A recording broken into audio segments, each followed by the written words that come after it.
可算找到了一輛80年代的老摩托车，走，我们赶紧去看一下。哦，在这，哦，我去！第一次看到它，就是在这杂货堆放着。你别管，让我把它拿下来。而我在掀开的过程中，我也看出来，这是一台90年代的老车，它的破旧程度也惊艳到了我。我操！这没法看，这也太破了吧！哇，这简直漏油漏成这个样子，这上面密密麻麻的都是些啥呀？线路也是乱糟的一团，引擎看上去好像没被人修理过，这螺丝都生锈掉了。看表面灰尘，看似已经被废弃很多年。现在得把它推出去，看一下它里情况。哎，我操！轮胎爆死了！因为停放时间过长，它的卡钳已经卡死，我又是拖又是拽的，差点还翻了车。哇，真的是太破了！这是一台1990年的本田 CBR2227，我们在90年代港片裡经常看到它的身影出现。由于当时资金不足，车主对它非常的喜欢，买一台坏车，找遍很多家维修店都没有修好，一放就是这么多年。看到视频，我完成自己的梦想之後，聯繫到了我決定要完成它兒時的一個夢。後輪現在卡死了，我感覺應該就是這個總夢出現問題，給它拆了。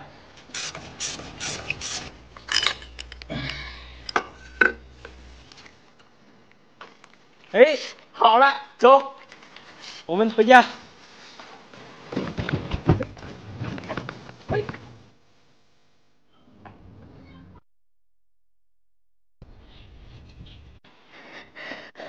已經安全的抵達車庫，下一步我要簡單給它清洗一下外觀，看一下發動機是個什麼樣的狀態，希望它能給到我一個驚喜。先把它身上積攢這麼多年的灰塵給它處理掉。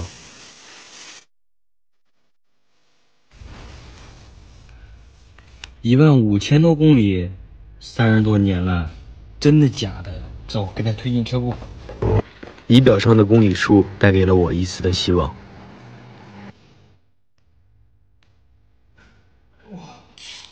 驅動能轉得動，發動機裡面應該沒太大問題，先給它轉2圈，潤滑潤滑。哎，我這排氣裡面怎麼會有水呢？還流了這麼多。啊，就這一個缸沒有插鋼帽，其他應該沒什麼問題。化油器直接。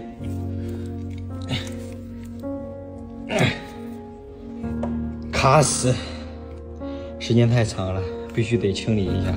拆下化油器，我又發現了一個棘手的問題。哇，這發動機裡面都是些什麼呀？瞅着裡面都長毛了，像是真的是出土文物啊！不知道還能不能打得着。接下來我得拆下火花塞，看看內部的情況如何。拆下來，火花塞的狀態並不樂觀。我又繼續用內窺鏡觀看發動機內部狀態如何。萬萬沒想到缸體裡面竟然有水，我得賭一把了，給它接上電源，看看是否有鋼壓。還好線路沒問題，而且所有的功能也都正常。哇，真漂亮！來，試着啟動它。我。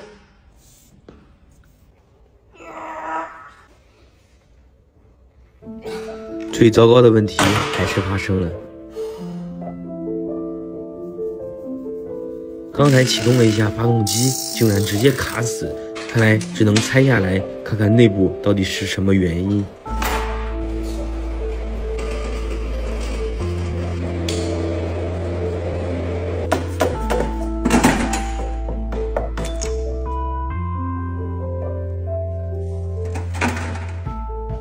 哇！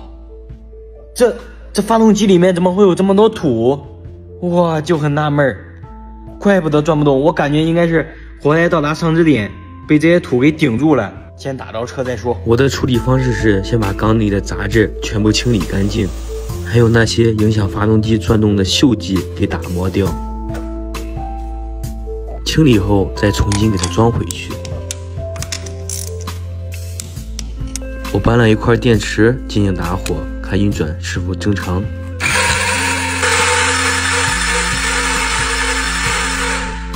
嘿嘿，好了。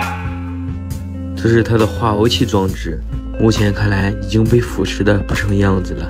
接下來我得對它修理一番，先把它全部打散清洗。拆完裡面都是黃色像石頭一樣的雜質，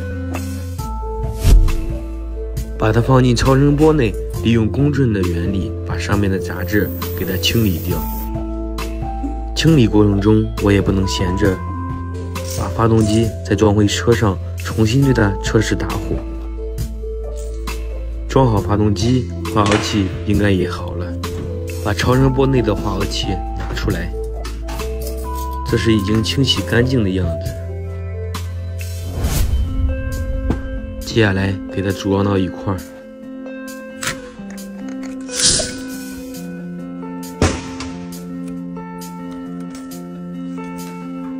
裝上化油器之後，给它加注上汽油，再给它搭上電源。從白天幹到晚上，所有工作都已經準備就緒。班長，你覺得是否能一槍着車？是時候該啟動它了。來，啟動它。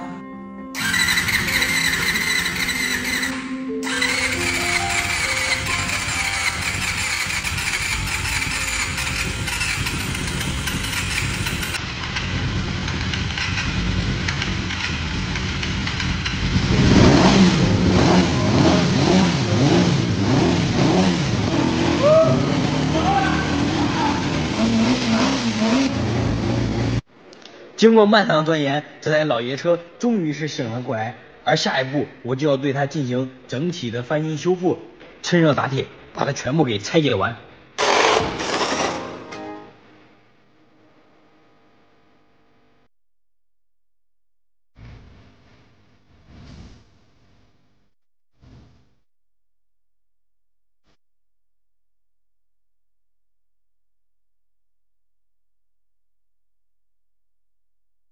這地上一堆的配件，1個月後將會組成一台嶄新的車，我們拭目以待吧。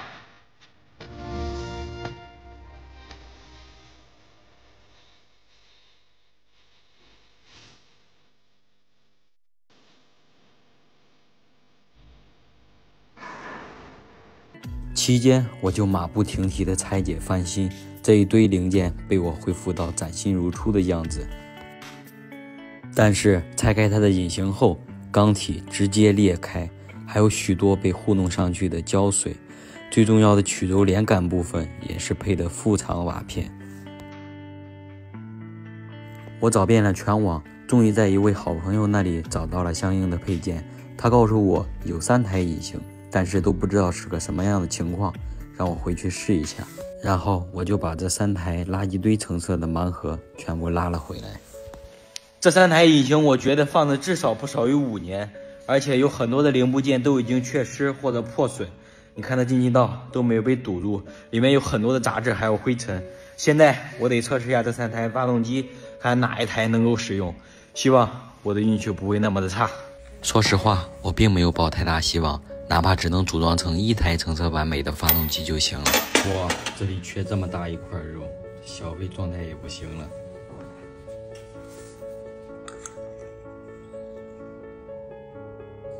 哇，機油挺不錯的，很亮。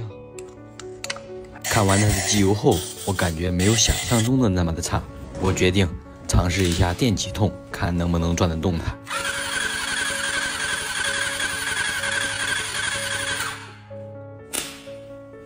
這上來就給我一個好兆頭，而且我聽的鋼壓也不錯，這估計有可能沒問題嗎？趕緊試一下。運氣不錯，沒有卡死。接下來準備一下着火之前的準備工作，先把這不知道多少年的火花塞給換掉，然後再接上它的供油系統。最後就是點火系統，我用它的電腦板做了一套簡單的線路，把它們全部連接到一塊兒，然後接上汽油，準備着車。我們來啟動第1台報廢成色的發動機。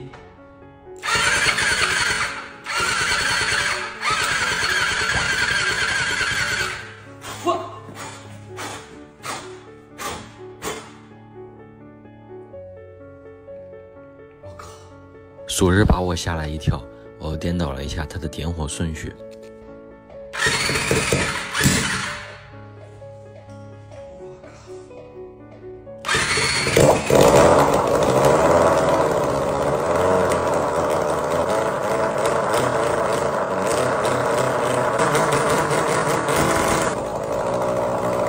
哇，没想到第一个发动机就这么顺利的启动着了，可以啊！我得装上排气，试一下看有没有雜音。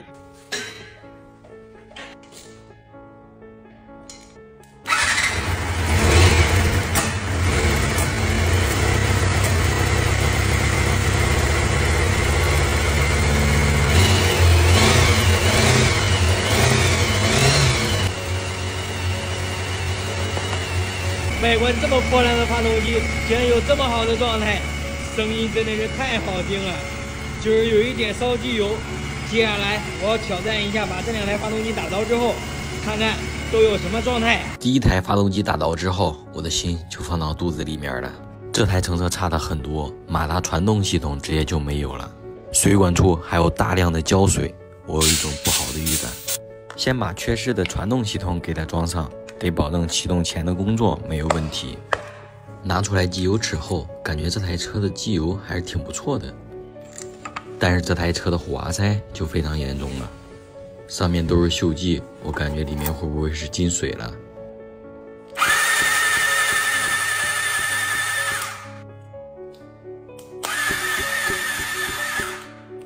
完了，這台發動機竟然沒有鋼壓，哎，我得給它打點機油。增強一下壓縮比，看能不能啟得動着。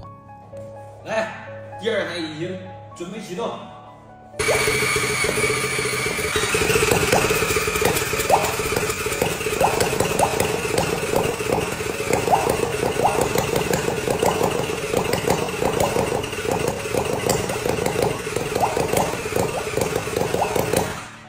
打不着，剛剛太低了。馬達都快要扛不住了，我必須得給它降降溫，嘗試最後一次。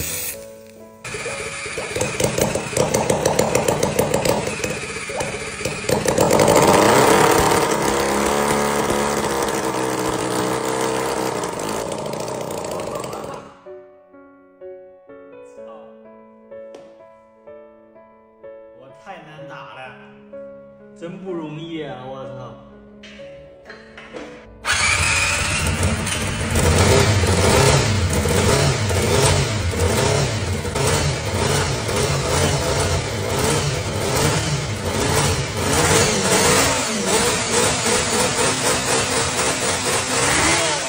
这台发动机我搞到真是费了老驴劲了，我天，还在反配，烧点机油，我的天，终于把它给弄着了。下一台該它了，真不容易啊！最後一台我直接量取了它的鋼壓，發現可以滿足造車的條件。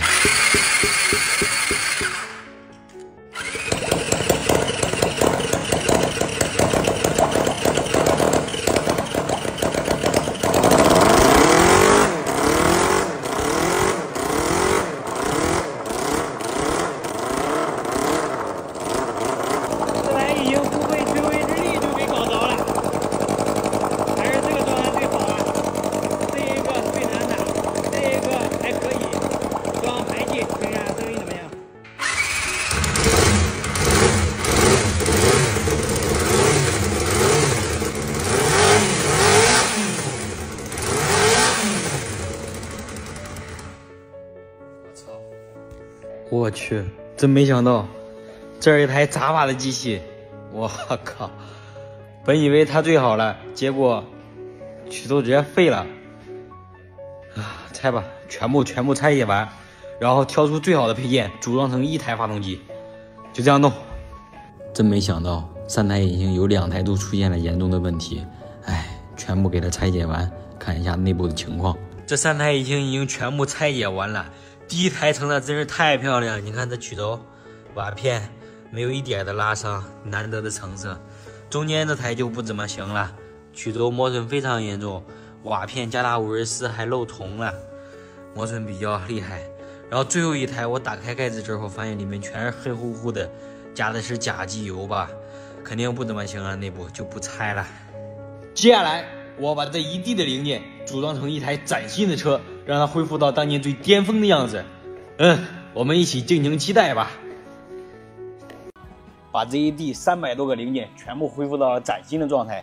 那麼接下來，請跟隨我的鏡頭，一起讓它重新復活吧。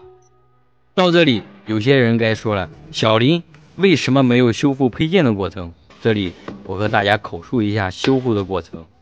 舊的配件翻新成這樣，無非就是清洗、打磨、噴漆，其實很枯燥無味的，而且耗時特別的長。我沒有拍，如果大家喜歡看，下次我就會把它加進去。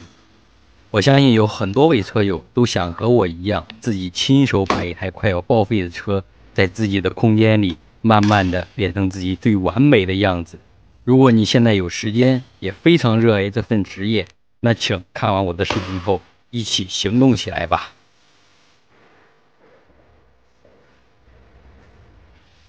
這台1988年生產的 MC227-250摩托車，它擁有着2萬轉的極高轉速。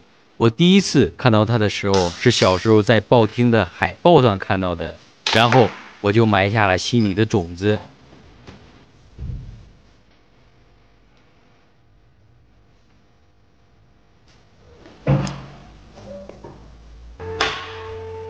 眼前這台車整體輪廓都已經組裝出來了。接下來就是要安裝這顆4缸 250cc 的2萬轉發動機。不知道你們聽到這個數據有何感想？要知道，放眼現在都還沒有和它一樣的發動機數據的存在。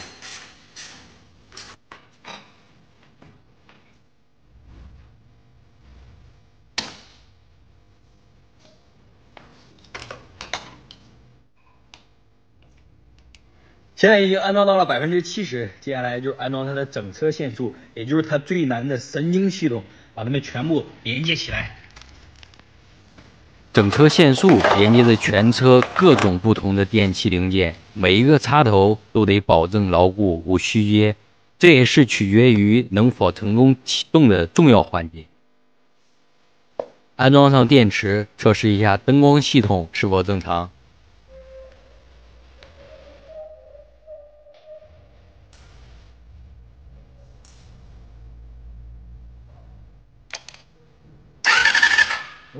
启動方面沒問題，來吧，現在就是它最後一步，燃油系統給它裝上去，就能試車了。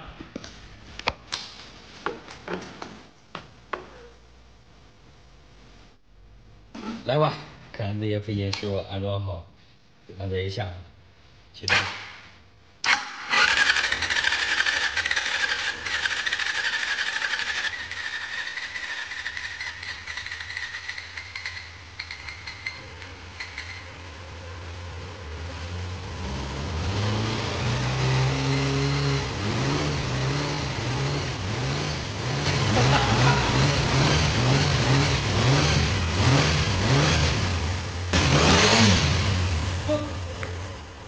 完美了，这狀態太漂亮了！給你們感受一下30年前的發動機狀態是什麼樣子，來吧，漂亮！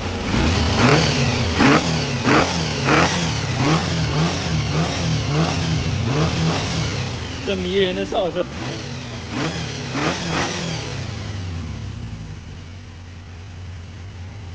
完美！然後找一會兒車，然後把水給它加進去。把外殼全部給它裝上去。